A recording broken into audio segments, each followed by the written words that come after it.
നമസ്കാരം. C Malayalam ന്യൂസിനൊപ്പമുള്ളത് Shri CR Neelakantan, പരിസ്ഥിതി പ്രവർത്തകൻ, പൊതുപ്രവർത്തകൻ. നമസ്കാരം സർ.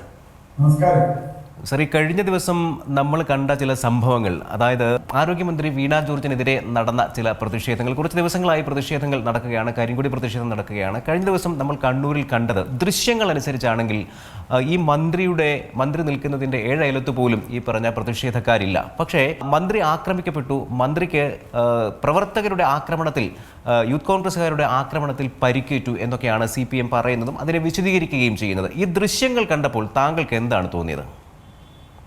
താങ്കൾ തന്നെ പറഞ്ഞതുപോലെ ദൃശ്യങ്ങൾ കണ്ടപ്പോൾ ഒരു സംശയവുമില്ല, ഒരു KSUക്കാരും ഇവരുടെ മന്ത്രിയുടെ അടുത്ത് എത്തിയിട്ടില്ല എന്ന കാര്യത്തിൽ ഒരു തർക്കവുമില്ല. കാരണം നമ്മൾ അത് ദൃശ്യങ്ങൾ വളരെ ക്ലിയർ ആയി കണ്ടതാണ്. 4, 5 അല്ലെങ്കിൽ 5, 10 KSUക്കാർ വളരെ ദൂരെ നിന്ന് മുദ്രാവാക്യം വിളിക്കുന്നു. 35-40 പോലീസുകാർ ചുറ്റും നിൽക്കുന്നു. വരുന്ന ആളുകളെ മുഴുവൻ വളരെ ദൂരേക്ക് പോകുന്നു. പത്രക്കാരോട് പോലും അവസാനം പറയുന്നു, നിങ്ങൾ പ്രകോപനപരമായ ചോദ്യങ്ങളൊന്നും ചോദിക്കരുത് എന്ന് മാത്രമല്ല, ഈ KSU പ്രവർത്തകരെ മുഴുവൻ മാറ്റിയതിനു ശേഷം മന്ത്രി വളരെ രോഷാകുലയായി ഇവരോട് വെല്ലുവിളിക്കുന്ന ഒരു സീൻ നമ്മൾ കണ്ടു. അപ്പോഴൊന്നും മന്ത്രിക്ക് യാതൊരു അസുഖവുമില്ല, ഒന്നുമില്ല. കഴുത്തിൽ MRI ഒക്കെ എടുക്കേണ്ട സ്ഥിതി ഉണ്ടെങ്കിൽ അപ്പൊ തന്നെ കുഴഞ്ഞു വീഴുന്നതാണ്. വന്നില്ല. അത് കഴിഞ്ഞ് തിരിച്ചു പ്ലാറ്റ്ഫോമിൽ വരുന്നു. പ്ലാറ്റ്ഫോമിൽ വന്നു കഴിയുമ്പോ സ്പീക്കർ അവിടെ നിൽക്കുന്നത്. സ്പീക്കർ ഫോൺ കൊടുക്കുന്നു മുഖ്യമന്ത്രിയെ വിളിച്ച്. അതിനുശേഷമാണ് സീൻ മുഴുവൻ മാറുന്നത്. പെട്ടെന്ന് കഴുത്തിന് വേദന വരുന്നു, കയ്യിന് മുറിവ് വരുന്നു, ആശുപത്രിയിൽ അഡ്മിറ്റ് ചെയ്യണമെന്ന് വരുന്നു. ഇതിൽ നിന്ന് ഒരു കാര്യം വളരെ വ്യക്തമാണ്, ഇവർക്ക് എന്തെങ്കിലും പരിക്ക് പറ്റിയിട്ടുണ്ടെങ്കിൽ അതൊരിക്കലും KSU പ്രവർത്തകരിൽ നിന്നല്ല, അവരെ കൈകാര്യം ചെയ്ത പോലീസുകാരിൽ നിന്നാണ്. ഇവരെ KSU പ്രവർത്തകരിൽ നിന്നും പിടിച്ചു മാറ്റി ഒരു വശത്തേക്കും, മറുവശത്തേക്ക് KSU പ്രവർത്തകരെ ഇവരിൽ നിന്നും പിടിച്ചു മാറ്റുന്ന രംഗങ്ങളാണ് നമ്മൾ ഇതുവരെ കണ്ടിട്ടുള്ള എല്ലാ വിഷ്വലും, എല്ലാ ചാനലുകളും. ഏതെങ്കിലും പ്രത്യേക ഒരു ചാനലല്ല, എല്ലാ ചാനലും. ഇനിയിപ്പോ CCTV ദൃശ്യം, റെയിൽവേയുടെ CCTV ദൃശ്യം ഉണ്ടെങ്കിൽ അത് അന്വേഷിച്ചുകൊണ്ടിരിക്കുകയാണ്. എനിക്കറിയില്ല അത് കിട്ടുമെന്നുള്ളത്. എന്തായാലും ഇവരുടെ KSUക്കാരുടെ ഇവരുടെ ശരീരത്തിൽ എവിടെയെങ്കിലും ചെന്ന് കൊള്ളുന്നത് ഒരു ചാനലിലും ഇല്ല. മാത്രമല്ല, പോലീസുകാർ അത്രയും വളഞ്ഞാണ് നിൽക്കുന്നത്. ഞാൻ കണ്ട വേറൊരു വിഷ്വൽ, എനിക്കറിയില്ല ശരിയാണോ എന്ന്, മന്ത്രിയുടെ കഴുത്തിൽ ഇങ്ങനെ ഒരു പോലീസുകാരി പിടിക്കുന്ന ഒരു സീൻ ഞാൻ കണ്ടു. അത് ഉള്ളതാണോ എന്ന് അറിയില്ല. ആരൊക്കെ ഇപ്പൊ AI ആയതുകൊണ്ട് നമുക്കൊന്നും പറയാൻ പറ്റില്ല. അങ്ങനെയാണെങ്കിൽ അങ്ങനെ പരിക്ക് പറ്റിയിരിക്കാൻ സാധ്യതയുണ്ട്. മന്ത്രിയുടെ കഴുത്തിൽ ഒരു പോലീസ് കോൺസ്റ്റബിൾ, ഒരു വനിതാ കോൺസ്റ്റബിൾ ഇങ്ങനെ പിടിച്ചിട്ട് അവരെ പെണ്ണോട്ട് തള്ളുകയാണ്. ഉപദ്രവിക്കണം വെച്ചിട്ടാവില്ല. അതിൽ പരിക്ക് പറ്റിയിട്ടുണ്ടോ നമുക്കറിയില്ല. രണ്ടാമത് അവരുടെ കൈക്ക് പറ്റിയ പരിക്ക് മറ്റൊരു പരിപാടിക്ക് പങ്കെടുക്കുമ്പോഴും കൈക്ക് പരിക്കുണ്ടായിരുന്നു എന്ന് അവർ മാധ്യമപ്രവർത്തകരോട് പറഞ്ഞിട്ടുണ്ട് എന്ന് പറയുന്നു.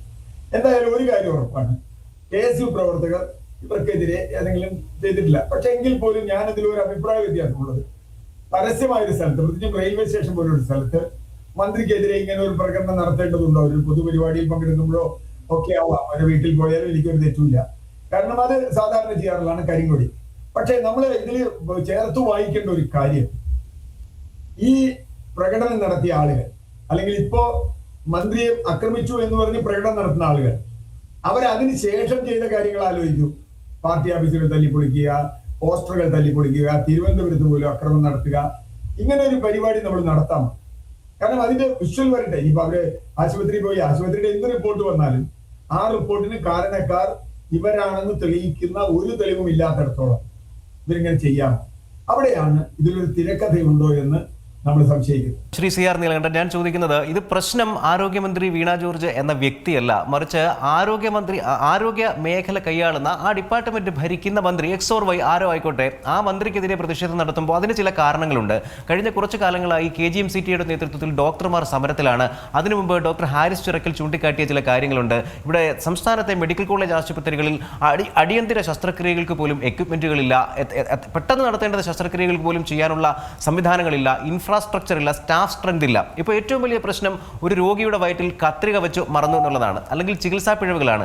സ്വാഭാവികമായും ഇവർ മുന്നോട്ട് വെച്ചിരിക്കുന്ന ചില കാര്യങ്ങളുണ്ട്. ഉദാഹരണത്തിന്, ഇവർ തന്നെ പാസ്സാക്കിയ ഒരു പ്രമേയമുണ്ട് KGMCTA, അതായത് ഒരു സർജിക്കൽ പ്രോട്ടോകോൾ.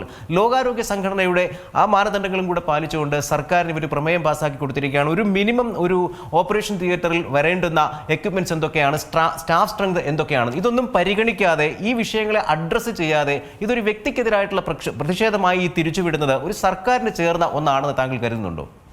ഒരിക്കലുമില്ല. കാരണം എന്താ വെച്ചാല് ഇപ്പൊ ആ മന്ത്രി തന്നെ പറഞ്ഞൊരു വാചകം നമ്മളൊക്കെ ഒരുപാട് കോട്ട് ചെയ്യുന്നതാണ്, സിസ്റ്റം തകരാറില്ല. അത് തന്നെയാണ് നമ്മൾ പറയുന്നത്. ഇവിടുത്തെ ആരോഗ്യ സിസ്റ്റം, പൊതുജനാരോഗ്യ സിസ്റ്റം തകരാറിലാണ്.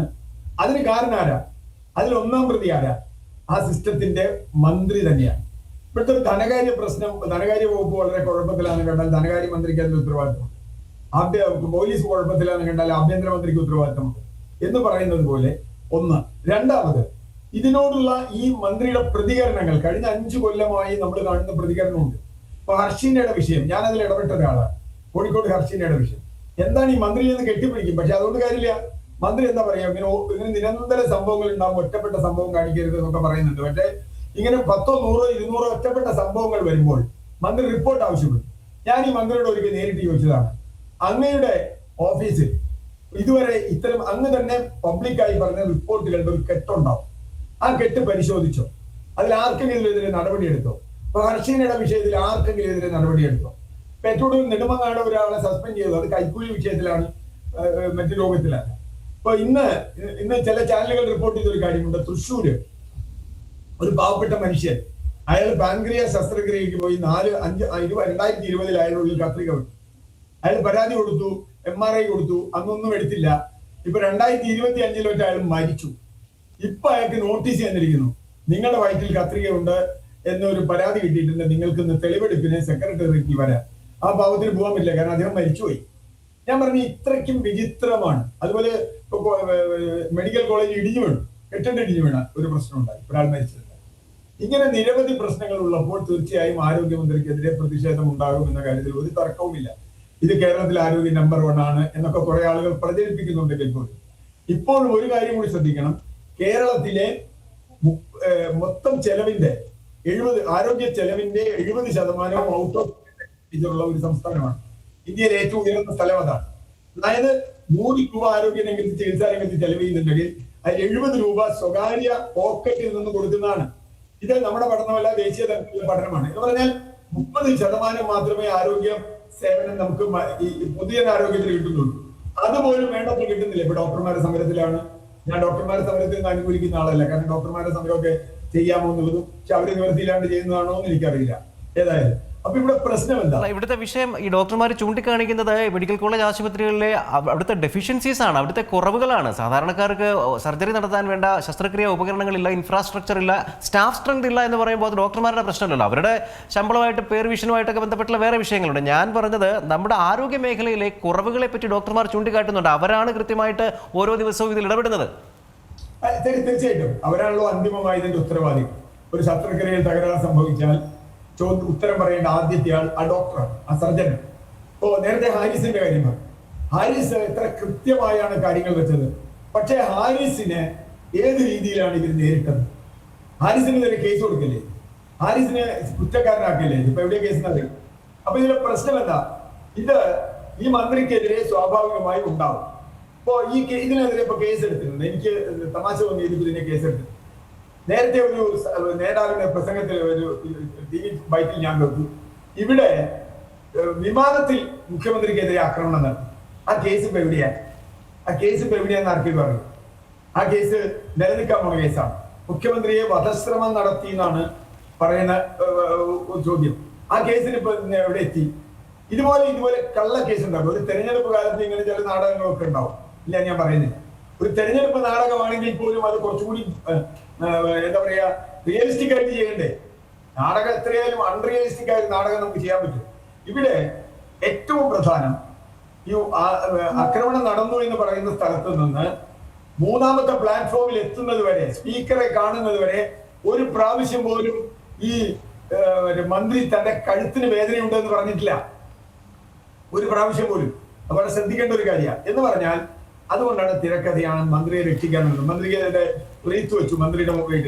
ഇവിടെ ഒരു കാര്യം കൂടെ ചൂണ്ടിക്കാണിക്കാൻ ആഗ്രഹിക്കുന്നത്, ഇപ്പൊ സ്വാഭാവികമായ ഒരു ഉന്തിലും തള്ളിലും ഒക്കെ ആൾക്കാരുടെ കഴുത്തിന് പരിക്കേൽക്കുന്നത് സ്വാഭാവികമാണ്. ഇപ്പൊ നമ്മൾ തന്നെ ഇരിക്കുന്ന ഇരിപ്പിൽ ഒന്ന് തിരിയോ വെട്ടിത്തിരിയോ ആരെങ്കിലും വിളിക്കുമ്പോൾ ഒന്ന് തിരിയോ ഒക്കെ ചെയ്താൽ കഴുത്തുളുക്കുന്നതൊക്കെ സ്വാഭാവികമാണ്.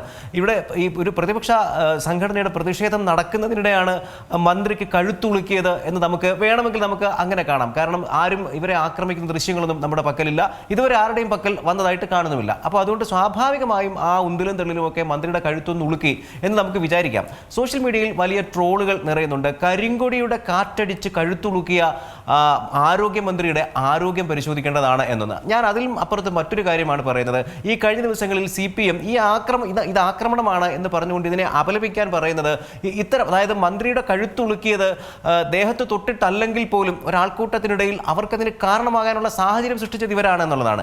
ഞാൻ ചോദിക്കുന്നത്, എണ്ണമറ്റ കരിങ്കൊടി പ്രതിഷേധങ്ങൾ, എണ്ണമറ്റ സമരങ്ങൾ നടത്തിയ സംഘടനയാണ് SFI, DYFI, ഈ CPM ഒക്കെ. അങ്ങനെയാണെങ്കിൽ ഇവർ നടത്തിയ ഓരോ സമരത്തിലും ഓരോ ആൾക്കൂട്ടത്തിലും എതിരെ നിൽക്കുന്ന ഒരാളുണ്ട്. ആർക്കെതിരെ സമരം നടത്തിയോ അവർക്കുണ്ടാകാൻ സാധ്യതയുള്ള ആരോഗ്യ പ്രശ്നങ്ങൾ കൂടി കണക്കിലെടുത്തുകൊണ്ടാണോ CPM, SFI, DYFI ഒക്കെ നടത്തിയത്? താങ്കളും ഒരു കാലത്ത് ഇവരുടെ അനുഭാവിയായിരുന്നല്ലോ. അല്ലാതെ മാത്രമല്ല, നമ്മുടെ മുമ്പിൽ ഏറ്റവും പ്രകടമായി കണ്ണൂരിൽ തന്നെ ഉണ്ടായ ഒരു സംഭവം ഓർമ്മിക്കുമല്ലോ. അന്ന് മുഖ്യമന്ത്രി ഉമ്മൻചാണ്ടിയാണ്. അദ്ദേഹം ആളുകളുമായി സംസാരിക്കാനോ ഇനത്തെ കേസുകൾ പരിഗണിക്കാനോ ഒക്കെ വേണ്ടി നടത്തിയ ഒരു പരിപാടിയുടെ ഇടയ്ക്ക് അദ്ദേഹത്തിന്റെ നെഞ്ചത്തും തലയിലും കല്ലുകൊണ്ട് 2 ദിവസം ചോര വന്ന രംഗം ലൈവായി നമ്മുടെ ചാനലുകൾ കാണിച്ചതാണ്. അതുകൊണ്ട് നമുക്കറിയാം അത് സംഭവിച്ചതാണ്. DYFI കല്ലേറിയതാണ്. അദ്ദേഹം എന്നിട്ട് പറഞ്ഞെന്താ, അതിനെതിരെ കേസൊന്നും വേണ്ട, അത് പൊക്കോട്ടെ എന്ന് പറഞ്ഞ ഒരാളാണ്.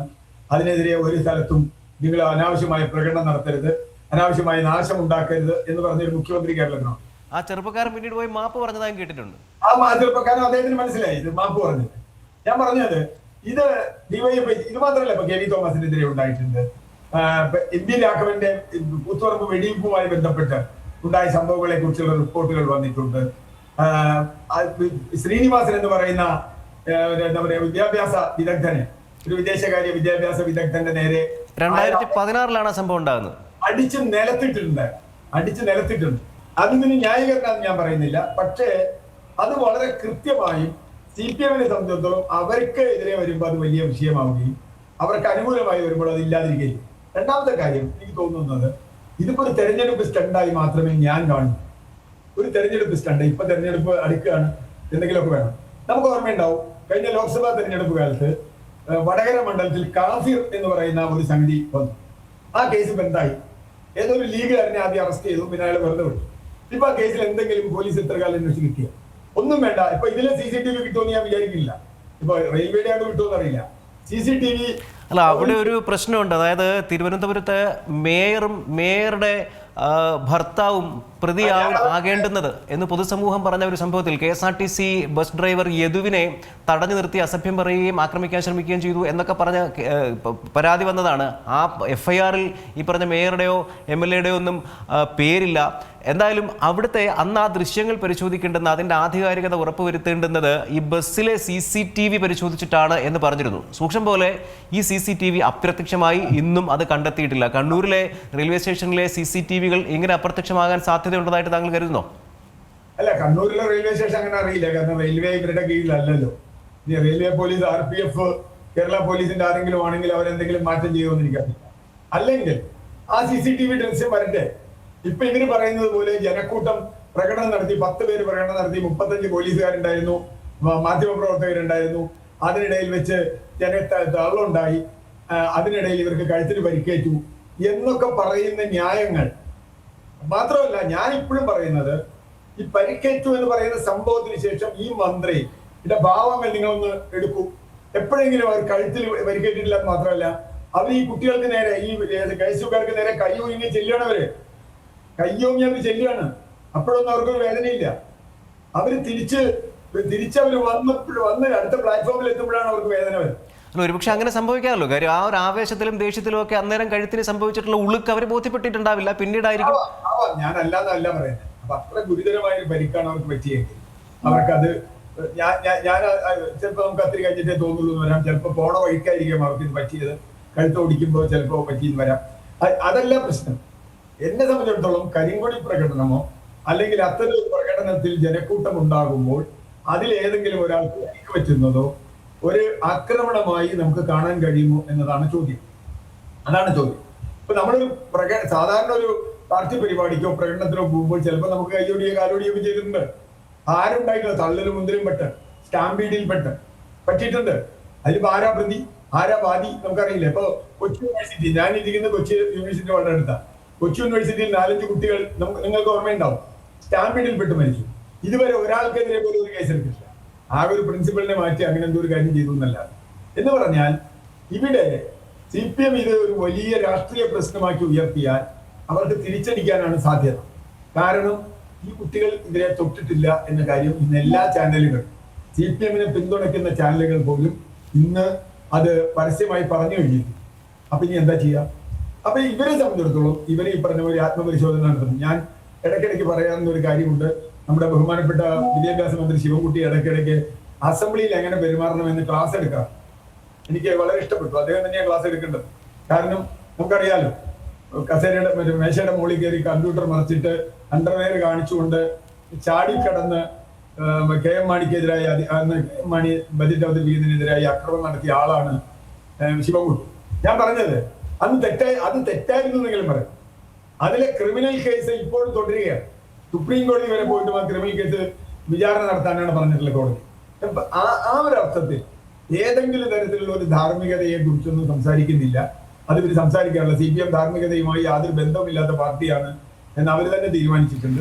ഒന്ന് രണ്ട് കാര്യങ്ങളും കൂടെ ഞാൻ ഓർമ്മപ്പെടുത്തുകയാണ്. അതായത് നേരത്തെ താങ്കൾ പറഞ്ഞ പോലെ 2016 ഉന്നത വിദ്യാഭ്യാസ കൗൺസിൽ അംഗമായിരുന്ന TP ശ്രീനിവാസനെ SFIക്കാർ പുറകെ കൂടെ പോയി അടിച്ച് നിലത്തിട്ട് കരണത്തടിച്ച് താഴെ ഇട്ടതും അത് വലിയ ചർച്ചയാവുകയും പിന്നീട് ഇപ്പോൾ അടുത്ത കാലത്ത് മനസ്സിലാക്കുന്നത് അന്ന് അത് ചെയ്ത ശരത് എന്ന അതിലെ പ്രതിയായിട്ടുള്ള അന്നത്തെ SFIയുടെ ജില്ലാ വൈസ് പ്രസിഡന്റ് ആണെന്നാണ് എൻ്റെ ഓർമ്മ. അദ്ദേഹത്തിന് ഇപ്പോൾ തിരുവനന്തപുരത്ത് ഒരു സഹകരണ ബാങ്കിൽ CPM നിയന്ത്രണത്തിലുള്ള ബാങ്കിൽ ജോലി കൊടുത്തു എന്നാണ് മനസ്സിലാക്കുന്നത്. ഒന്ന്. 2010 സാഹിത്യകാരൻ പോൾ സക്കറിയെ പയ്യന്നൂരിൽ വെച്ച് ഈ DYFI പ്രവർത്തകർ ആക്രമിക്കുന്നത്. അതായത് ഞാൻ ഓർക്കുന്നത് എൻ്റെ ഓർമ്മ ശരിയാണെങ്കിൽ രാജ്മോഹൻ ഉണ്ണിത്താനുമായിട്ട് ബന്ധപ്പെട്ടുള്ള ഒരു സംഭവത്തിൽ DYFIയുടെ സദാചാര പോലീസിങ്ങിനെ വിമർശിച്ചതിനാണ് അവിടുത്തെ പ്രഭാഷണം കഴിഞ്ഞ് അദ്ദേഹത്തിൻ്റെ സഹപ്രവർത്തകനായ മറ്റൊരു സാഹിത്യകാരനുമായി മടങ്ങുമ്പോൾ കാറ് തടഞ്ഞ് പിടിച്ച് കഴുത്തിന് പിടിച്ച് ചേർത്ത് നിർത്തിയിട്ട് കണ്ടിച്ചു കളയും എന്നാണ് പറഞ്ഞത്. ഇനി ഇങ്ങനെ പാർട്ടിയെ പറ്റി പറഞ്ഞാൽ എന്നാണ് പറഞ്ഞത്. ഇനി ഇതൊന്നുമല്ലാത്ത വീണ ജോർജിന് ഇന്നലെ സംഭവിച്ചതായിട്ട് ഇവർ ആരോപിക്കുന്ന ഒരു സമാനമായൊരു സംഭവം കൂടെ ഞാൻ ഓർമ്മിപ്പിക്കുകയാണ്. 2023 അസംബ്ലിയിൽ ഉണ്ടായിട്ടുള്ള ഒരു സംഭവമാണ്. KK രമ MLA അവിടെ ഒരു പ്രതിഷേധം ഉണ്ടാകുന്നു. സ്പീക്കറുടെ ഓഫീസിൽ മുന്നിൽ ഒരു പ്രതിഷേധം ഉണ്ടാകുന്നു. അവിടെ ഒരു കൂട്ടപ്പൊരിച്ചിലുണ്ടാകുന്നു. ഇവർക്ക് പരിക്കേൽക്കുന്നു. ഇവരെ ജനറൽ ആശുപത്രിയിൽ ചികിത്സ തേടുന്നു. അന്ന് ഈ തിരുവനന്തപുരം മേയറായിരുന്ന ആര്യയുടെ ഭർത്താവ് സച്ചിൻ ദേവ് MLA ആണ് പറഞ്ഞതെന്നാണ് ഞാൻ ഓർക്കുന്നത് ഇത് നാടകമാണ് എന്ന്. ഈ സംഭവത്തെ താങ്കൾ എങ്ങനെ താരതമ്യം ചെയ്യും? അല്ല, ഈ സക്കറിയുടെ അതേ വർഷം തന്നെയാണ് എനിക്ക് തല്ലിയിട്ടത്. പാലേരിയിൽ ഞാനൊരു സെമിനാറിൽ പങ്കെടുക്കുമ്പോൾ എന്നെ DYFIക്കാർ വളരെ ക്രൂരമായി അടിച്ചതും ഞാൻ മെഡിക്കൽ കോളേജിൽ അഡ്മിറ്റ് ആയതും നാടകമൊന്നുമല്ല. ഇപ്പോഴും എൻ്റെ ശരീരത്തിൽ അതിന്റെ പാടുകളുണ്ട്. 16 കൊല്ലം കഴിഞ്ഞിട്ടും അതിന്റെ പാട് ഇപ്പോഴും ശരീരത്തിലുണ്ട്. അന്ന് തന്നെ അവിടെ പോയ ഡോക്ടർമാർ പറഞ്ഞത് 16-26 സ്ഥലത്തൊട്ട് അടി കൊണ്ടിട്ടുണ്ട്. ഞാൻ പറഞ്ഞത് നാടകമാണെന്നൊക്കെ ഇവർ പറഞ്ഞോട്ടെ, അതൊന്നും സാരമില്ല. TP ചന്ദ്രശേഖരന്റെ വധവും നാടകമാണ് എന്ന് വേണമെങ്കിൽ ഇവർക്ക് പറയാം. പ്രശ്നം അതല്ല. പ്രശ്നം ഈ ഇത്തരം കേസുകൾ കൈകാര്യം ചെയ്യുമ്പോൾ ഇവര് എടുക്കുന്ന ഒരു ഇരട്ടത്താപ്പ് എന്ന് പറഞ്ഞുകൂടാ, അതിനേക്കാൾ മോശപ്പെട്ട ഒരു 2-3 തരത്തിലുള്ള താപ്പുകൾ ഇതിൽ ഉപയോഗിക്കാം. നേരത്തെ രമയുടെ കാര്യം പറഞ്ഞു. രമയ്ക്ക് അടി കിട്ടിയപ്പോൾ അത് നാടകവും, വീണ ജോർജിന് അടി കിട്ടിയില്ല എന്നിട്ട് പോലും അവിടെ തിരക്കുണ്ടാക്കിയത് കൊണ്ട് വീണയ്ക്ക് കഴുത്തിന് പരിക്കേറ്റു, അല്ലെങ്കിൽ ഇത് തൊട്ടിട്ടില്ല എന്ന് ഏതാണ്ട് പാർട്ടിക്കാരൻ പറയുന്നു. അങ്ങനെ പറയുന്നതിന് ഇത് നാടകമല്ല എന്ന് പറയുന്നതിന് ഒരു കാര്യം. ഞാൻ അതുകൊണ്ടാണ് മന്ത്രി വീണ ജോർജിന്റെ ആ വിഷയങ്ങളിൽ എപ്പോഴാണ് കഴുത്തിന് വേദന വരുന്നത് നിങ്ങൾ ശ്രദ്ധിക്കുക. അപ്പൊ നിങ്ങൾ തന്നെ കാണിക്കുന്ന വിഷ്വലിൽ മുഖ്യമന്ത്രിയായിട്ട് സംസാരിച്ചു കഴിയുമ്പോഴാണ് പെട്ടെന്ന് കഴുത്തിന് വേദന വരുന്നത്. ഏതായാലും ഞാൻ പറഞ്ഞത് ഉണ്ടാവും, രാഷ്ട്രീയത്തിൽ അതൊക്കെ ഉണ്ടാവും. പക്ഷെ ഇവിടെ ഒരു പ്രശ്നമുള്ളത്, ബാക്കി ഓഫീസുകൾ അടിച്ചു പൊളിക്കുക, ഇതിന്റെ പേരിൽ ഒരു വലിയ ബഹളം ഉണ്ടാക്കുക, അങ്ങനെ ആരോഗ്യമന്ത്രിയെ രക്തസാക്ഷിയാക്കുക തുടങ്ങിയ കലാപരിപാടിയാണെങ്കിൽ ഈ ആരോഗ്യ രംഗത്തിന്റെ ദുരന്തം അനുഭവിച്ച മനുഷ്യർക്ക് ഇതൊന്നും മതിയാവില്ല. ഒരുപക്ഷെ വയറ്റിൽ കത്രികയുള്ള ഒരു സ്ത്രീക്ക് തോന്നുക ഒന്നും കൂടി കൊടുക്കണമെന്നാണെങ്കിൽ ഞാൻ അവരെ കുറ്റം പറയില്ല. ഒരു സാധാരണ ഉളുക്കിനേക്കാൾ വലിയ വേദനയും നോവുമാണ് വയറ്റിൽ കത്രിക കുടുങ്ങിപ്പോയ സ്ത്രീക്ക് ഉണ്ടാവുക. അല്ല, അതുകൊണ്ട് അവർക്ക് ചിലപ്പോൾ അത് കണ്ടുകൊണ്ടിരിക്കുന്ന ഒരുപക്ഷെ വയറ്റിൽ 5 വർഷം കത്രിക ഇട്ട സ്ത്രീ ഈ വിഷ്വൽ കണ്ടുകൊണ്ടിരിക്കുകയാണെങ്കിൽ അവരെ സംബന്ധിച്ചിടത്തോളം പറയുക അത് ഒന്നും കൂടി ശരിക്കും കൊടുക്കായിരുന്നു, അവർക്ക് അടുത്തെത്താൻ പറ്റിയില്ല, ശരിക്കൊന്ന് കൊടുക്കേണ്ടതായിരുന്നു. കാരണം ഈ സ്ത്രീ എന്താ പറഞ്ഞതെന്ന്, ഇവരെന്താണ് അതിനോടെടുത്ത സമീപനം, ഇവരതിൽ ഏത് നിലയ്ക്കാണ് ഒരു മന്ത്രി എന്നുള്ള നിലയ്ക്ക് ഇടപെട്ടത്? ഒരു സാധാരണ സ്ത്രീ എന്നുള്ള നിലയ്ക്ക് ആർക്കും വേണ്ടി ഇടപെടാം. പക്ഷെ ഒരു മന്ത്രി എന്ന നിലയിൽ ഇവർ എങ്ങനെയാണ് അതിൽ ഇടപെട്ടത്?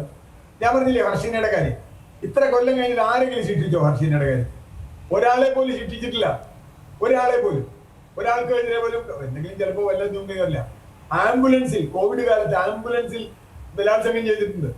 അതുപോലെ ICUവിൽ ബലാത്സംഗം ചെയ്തിട്ടുണ്ട്. അല്ല, ഇതിനൊക്കെ മന്ത്രി എന്ത് വേണം എന്നാണ് അവർ ചോദിക്കുന്നത്. ഇതൊക്കെ ഓരോരുത്തർ ചെയ്യുന്നതല്ലേ, മന്ത്രി ഇതിനെന്ത് വേണം എന്നാണ് ചോദിക്കുന്നത്. പ്രശ്നം മന്ത്രി എന്താ ചെയ്യേണ്ടത്? ഇതിൽ ഏത് കുറ്റക്കാരെ ശിക്ഷിച്ചു എന്ന് മന്ത്രി പറഞ്ഞാൽ ഈ കുറ്റക്കാരെ ശിക്ഷിച്ചുവോ, അതിന് നടപടി എടുത്തുവോ? മന്ത്രി ചെയ്യേണ്ടത് ഓപ്പറേഷൻ ചെയ്യണമെന്നല്ല, ആംബുലൻസ് ഓടിക്കണമെന്നല്ല. മന്ത്രി ചെയ്യേണ്ടത് ഇങ്ങനെ വന്നാൽ ഹർഷീനയുടെ കാര്യത്തിൽ ഇത്രയും കൊല്ലമായി എല്ലാവർക്കും അറിയാം, നിങ്ങൾക്കൊക്കെ അറിയാം, മാധ്യമങ്ങൾക്കൊക്കെ അറിയാം. ആർക്കാണ് അത് ശിക്ഷ കിട്ടിയത്? ഹർഷീനയ്ക്ക് അല്ലാതെ വേറെ ആർക്കാ ശിക്ഷ കിട്ടിയത്? ഇന്നലെ ആലപ്പുഴയിൽ നിന്ന് ഇപ്പൊ അത് എടുത്തു എന്ന് പറഞ്ഞു, അമൃത ഹോസ്പിറ്റലിൽ പോയി കത്രിക എടുത്ത ആരാ ശിക്ഷിക്കപ്പെടുന്നത്? അതില് ഒരു മെഡിക്കൽ കോളേജിന്റെ സൂപ്രണ്ട് എന്ന് പറഞ്ഞാൽ നമ്മൾ കേട്ടത് 5 വർഷം കത്രിക വയറ്റി കിടന്നാലൊന്നും പ്രത്യേകിച്ച് ഒരു കുഴപ്പമില്ല, 5 അല്ല 50 വർഷം കിടന്നാലും കുഴപ്പമില്ല, സ്വന്തം വയറ്റിലല്ലെങ്കിൽ എവിടെ കിടന്നാലും കുഴപ്പമില്ല. അപ്പോൾ ഞാൻ ചോദിച്ചു അവരോട് എന്താ സമീപനം എടുത്തത്? മന്ത്രി അപലപിച്ചുകൊണ്ടെന്ന കാര്യം, അപലപിച്ചിട്ട് എന്താ ഗുണമുള്ള ഇവിടെ? ഇത്രയും എന്റെ 100 കേസെങ്കിലും ഉണ്ട്. ട്യൂബ് മാറ്റി എറണാകുളം മെഡിക്കൽ കോളേജ് എനിക്കറിയാം. സുചിത്ര എന്ന് പറയുന്ന ഒരു സ്ത്രീയുടെ അമ്മ, ഒരു അഡ്വക്കേറ്റിന്റെ അമ്മ, അവരുടെ വായിൽ മറ്റേ ട്യൂബ് കൊടുത്തു. ഭക്ഷണത്തിന്റെ ട്യൂബ് കൊടുത്തത് മറ്റേ ഇതിന്റെ ട്യൂബിലാ, എന്താ പറയാ, ലാരിങ്സിലാ, വായുവിന്റെ ട്യൂബിലാ. അവര് മരിച്ചുപോയി. അവരുടെ ഏറ്റവും തമാശ, അവിടെ എഴുതി ഒപ്പിട്ട് കൊടുത്തു, മരണം എഴുതി ഒപ്പിട്ട് കൊടുത്ത ഡോക്ടറിന്. ആ ഡോക്ടറെ പേര് ചോദിച്ചപ്പോൾ ആ ഡോക്ടർ അവിടെ സർവീസിൽ ഇല്ല എന്നാണ് ഞങ്ങൾക്ക് RT അനുസരിച്ച് വരുന്നത്.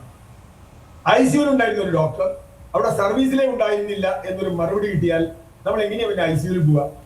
ICUവിലെ ഡോക്ടർ ശരിക്കും ഡോക്ടറാണോ വേറെ പുറത്തുനിന്ന് വന്നതാണോ എന്ന് ആർക്കറിയാൻ പറ്റും? അപ്പോ അങ്ങനെ ഒരു ഡോക്ടർ അവിടെ വർക്ക് ചെയ്തിട്ടില്ല എന്ന് പറയണേ. ഞങ്ങളുടെ അതിന്റെ സർട്ടിഫിക്കറ്റ് ഉണ്ട്. ഈ എന്താ പറയാ, മരണ സർട്ടിഫിക്കറ്റ് ICUവിൽ മരണ സർട്ടിഫിക്കറ്റ് ഒരു ഡോക്ടറുണ്ട്. ആ ഡോക്ടർ ആരെയാണ്, എന്താണ് സംഭവിച്ചത്? അപ്പൊ അവർ പറഞ്ഞു അങ്ങനെ ഒരു ഡോക്ടർ ഇവിടെ വർക്ക് ചെയ്തിട്ടില്ല എന്ന് സൂപ്രണ്ട് നമുക്ക് തന്നെ പറഞ്ഞു. അപ്പൊ പിന്നെ എങ്ങനെയാ നമ്മളെന്താ ICUവിൽ പോവുക? ICUവിലെ ഡോക്ടറാണോ? ഇതുപോലെ നിരവധി കേസുകൾ. കരള് മാറ്റി വയ്ക്കുന്ന ഒരു ശസ്ത്രക്രിയക്ക് കരള് കൊടുക്കാൻ വന്ന 24-കാരനായ ഒരു മനുഷ്യൻ നിങ്ങൾക്ക് ഇന്നും കാണാം. അന്ന് 24 വയസ്സുള്ള അദ്ദേഹം വിദേശത്ത് ജോലി ചെയ്യുന്ന ആളാണ്. സ്വന്തം സുഹൃത്തിന്റെ അച്ഛന് കരള് പകർത്തു കൊടുത്തു. എന്താ സംഭവിച്ചത്? കരള് എടുത്താൽ അന്ന് മുതൽ തളർന്നു, അനസ്തേഷ്യ പ്രോബ്ലം. പിന്നെ ഇപ്പൊ എത്ര കൊല്ലമായി എന്നറിയോ? അദ്ദേഹത്തിന് കിടന്ന കിടപ്പാണ്. കരള് കൊടുത്ത 24-കാരൻ ഇപ്പൊ ബെഡിലാണ്. കരള് കിട്ടിയാൽ സുഖമായിട്ട് പോകും. കാരണം അവർക്കൊന്നും ചെയ്യാനില്ല. ഇപ്പൊ ഇവിടുത്തെ സ്വകാര്യ ആശുപത്രിയില്ല, ഞാൻ പബ്ലിക് ആശുപത്രി എന്ന് പറഞ്ഞില്ല. എന്തായാലും ഈ പറഞ്ഞ വിശദീകരണം കൊണ്ടോ അല്ലെങ്കിൽ ഈ സഹതാപ തരംഗം സൃഷ്ടിക്കാനുള്ള ശ്രമം കൊണ്ടോ ഒന്നും ആരോഗ്യമന്ത്രിക്കെതിരായ പ്രക്ഷോഭങ്ങൾ, പ്രതിഷേധങ്ങൾ നിർത്തിവെക്കില്ല എന്ന് പ്രതിപക്ഷ നേതാവ് VD സതീശൻ ഇന്നലെ കൃത്യമായി പറഞ്ഞിട്ടുണ്ട്. നമ്മൾ ഈ സംസാരിച്ചുകൊണ്ടിരിക്കുമ്പോൾ സംഭവിക്കുന്ന ഒരു കാര്യം, സംസ്ഥാനത്തെ ഒരു ആശുപത്രിയിൽ, സ്ഥലം എനിക്ക് കൃത്യമായിട്ട് ഓർക്കുന്നില്ല, ഇപ്പോൾ വന്ന വാർത്തയാണ്, ഏതോ ഒരു രോഗിയുടെ തലയിൽ ചക്ക വീണിട്ടുണ്ട്. ഇതിപ്പോൾ മന്ത്രിയോട് പറഞ്ഞാൽ ഞാൻ കയറി ചക്ക വെട്ടി മാറ്റണോ എന്ന് മന്ത്രി ചോദിക്കുമായിരിക്കും. പക്ഷേ അതാണ് നിലവിലുള്ള നമ്മുടെ ആശുപത്രികളുടെ അവസ്ഥ എന്നുകൂടി സൂചിപ്പിച്ചുകൊണ്ട് സി മലയാളം ന്യൂസിനൊപ്പം അല്പസമയം ചെലവിട്ടതിന് നന്ദി സർ.